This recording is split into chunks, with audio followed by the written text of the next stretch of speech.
Alright, so I'm going to be showing how to open up and disassemble this HP EliteBook 830 G7. Alright, model number will be there on your laptop. We're going to be using a JS1 screwdriver, and we're going to be undoing all the screws on the bottom. Looks like there's only 5.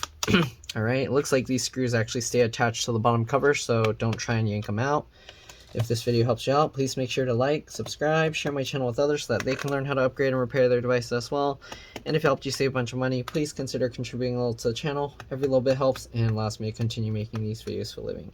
If you can't do that, you could always watch a few of my other videos because that does help the algorithm know to share my channel. Okay, these don't look like they come out, so we're going to leave them alone. And let's go ahead and see if we can pop the bottom cover up from here. So I'm going to go back here with my fingernails and see if I can pop it up. And it doesn't seem to want to come out. This is my first time opening this one, so I'm not sure how it comes out. Let's try a suction cup in the middle here. And that doesn't seem to want to pop it out either. So this looks like it's going to be a battle to get this apart. Okay, it does look like you might need a thin tool back here. So between this and here, let's see if we can get it out. Maybe, maybe not. No. Okay, this one looks like it's gonna be very tough. I'm gonna try and pull a bit harder here and hold this. Oh, that worked. Okay, so I'm holding this down here and I'm pulling up. All right, that worked. We're gonna go to this side, same thing. Pull here. I'm gonna hold down at this gap and see if I can pull this. There we go. Okay, that seems to work.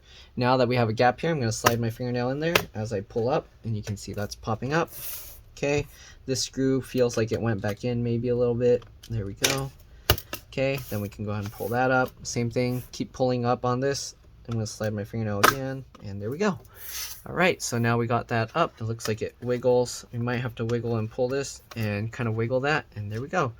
That's what it looks like in there. Okay, and that's what that looks like. We're going to have to clean this out because it does have quite a bit of dust in the fan. Alright, CPU soldered to the motherboard. You got 2 slots for RAM. There's only 1 stick in here. To get the RAM out, you pull the 2 tabs to the side, pops up. You can pull this out. This is a 16 gig stick, 3200 AA, PC4 3200 AA. You can get another one and have 32 gigs of RAM total. Okay, we're going to go ahead and put that back in and click that in. I do need to get a thumbnail here, so let me line this up here and get a thumbnail. Okay, so just like that. Here we go. Okay, there's an M.2 PCIe NVMe SSD right there. 1 screw holds it in place. It comes up slightly like the RAM. You can pull it back. DC jack charge port connectors here. You grab the wings. You can go ahead and wiggle it to pull it out. I'm going to leave these in because I don't want to mess around with stuff since the computer is working fine right now. 1 screw there. Then you can take the charge port DC jack out and pull it up. There's the LCD, LVDS. Actually, this might be for the camera and the microphones. You grab this and then you can pull that up. Sometimes these connectors don't come up easily, so I do get underneath with my fingernail and pop that up while I'm pulling it, but I don't want to mess with that. If you're going to mess with these connectors, the LCD, LVDS connector here and this one, make sure you disconnect the battery first and then open the laptop, press and hold the power button for at least 15 seconds to drain any residual power. If you don't, there's a very good chance you'll fry the backlight circuit on the motherboard and then your screen's not going to work at all. Alright, you got the battery connector there. You would grab with your, I grab with my fingernails and then I just kind of wiggle that to pull it out, but I'm going to leave that in there for now. It looks like there's the DC jack charge port connector here, or sorry, the CMOS BIOS RTC real-time clock battery there. Let me actually take this battery out to show you. Battery model number is here, CC03XL. I'll give you a close-up once I get the battery out. So we're going to get these screws out. It looks like there's 4 screws holding it in place up here. Okay. So get those 4 screws out. Once you get those 4 screws out, I'll use my fingernails at the wings, and then we will wiggle that and pull that out. All right, then we can go ahead and lift it up here. Make sure this connector comes out, and then you can kind of slide this forward. Oh, it looks like the speaker connector's here, so be careful with that. You do have to pop that out, or you can kind of flip it all the way over. But if you're replacing the battery, you do have to get that connector out. Let me see, is it held in with tape or anything? No, it's just held in really strong. So I'm going to hold the connector down and pull it like this. So hold the cable down while I pull up the battery. And there we go. So there's the battery again, CC03XL. Okay, and there's an HP spare part number there if you want that instead, L78555-005. Okay, here's the CMOS BIOS RTC real-time clock battery. I'm not going to remove that one. I don't know why they have this NFC connector here that's already flipped open. There's also a fingerprint reader sensor there, it looks like, FRP. Okay. What else? Sorry, the touchpad trackpad connectors right here. You got the keyboard cable right there. There's another connector here. I'm not sure what for. Most likely for backlight, keyboard backlight. Actually, this one has backlight, so I'm not too sure where that's connecting. Interesting. All right. There's another slot here for a WWAN card. This is for the wireless, for using a cell phone SIM card. All right, so if you're using that, there's an option there. There's the regular wireless card here. Okay, 2 antennas. You pop them up by going from the tail and pop it straight up. Excuse me. Then you have this connector to the motherboard. That's for the 2 USB ports and the headphone jack here. So if you want to replace that, there's 3 screws holding this piece in place, and then I think you should be able to pull it up. It also connects with this cable here. So this one board has several cables going into it. All right, then you have the speaker connector right there, and the speaker connects to the other speaker with that cable there. Okay, so both speakers connect to the motherboard in this one spot. Not really much else to show inside here. I'm going to clean it up real quick, and then I'll be back. We'll put it back together. All right, see you guys in a bit. All right, so I'm back. So let's pop this back out. You can see the fan is much cleaner now.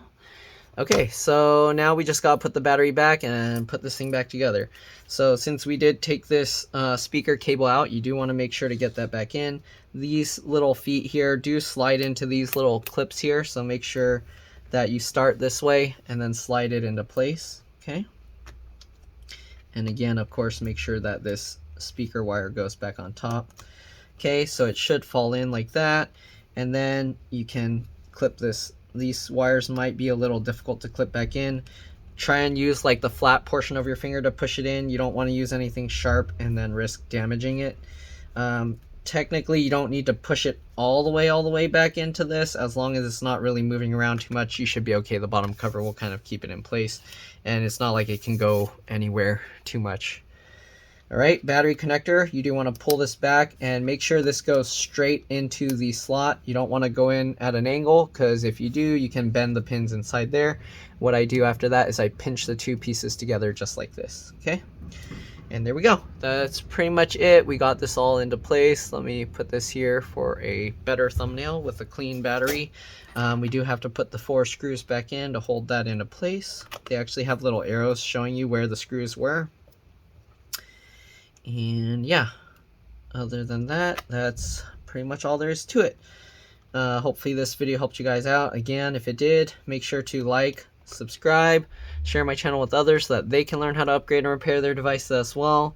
And if it helped you save a bunch of money, please consider contributing a little to the channel. Every little bit helps and allows me to continue making these videos for a living. If you can't, again, just watch a few other of my videos, and that should help the algorithm know to share my channel. I do have other videos that are like item reviews and things like that, so if you don't really care to watch computer repairs, watch a few of those. And yeah, all right, so we're gonna line up the bottom first, click that in. I'm pulling this part down and getting that into place. Then we'll work our way up the sides, work our way up around. Okay, click all of that into place, and then we can get all these screws back in. Okay, of course we do want to power it back up to make sure everything's good.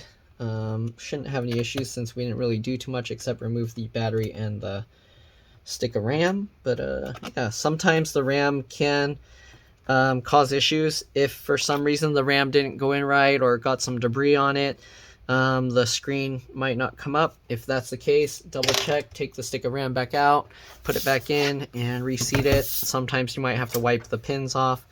But let's go ahead and power this up. I do see the keyboard lighting up, so we should be good to go. All right, there you go. And that's pretty much it. Thanks for watching, and I'll see you all in the next one. Let's drop this. Bye.